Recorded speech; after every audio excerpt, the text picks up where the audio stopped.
You look globally and you see markets are down for the most part. There hasn't been a lot of attractive sectors in Canada or in the US.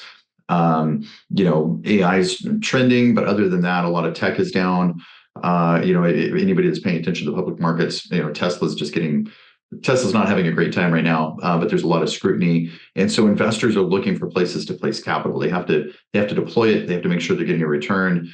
Cannabis investments from the public sector are very attractive in terms of PE, especially when you look at relative comparables like alcohol, tobacco, other vice industries. And so I agree. I think we're going to see, for those of you wondering, I personally am very bullish and think that we're going to see a slow increase, but I think by the end of this year and moving into 2025, I think we're going to see cannabis become a growth industry in a very different way than we saw in 2019 and 2020, where it was an emerging market. I think now for the first time, we have stabilized businesses that are actually generating stable EBITDA measures. They understand what it means to have a large cultivation and have that stabilized as opposed to just a guess.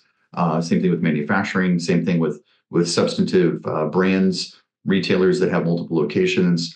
And so we're in a much more mature industry. I'm not going to say it's a mature industry in general, but it's much more mature than it was, with stabilized businesses for the first time that know how to weather real challenging environments, economic environments, or competitive environments. And so I think I think all of those factors together make a much more attractive industry for investors to come in. And the last thing I would note is that one thing that I think is very different is that in the 2017, 18, 19, 20 period, we saw people come in with like $1 million, a couple of $1 million, some 10 million, 8 figures or more, and then a few that came in with 9 figures.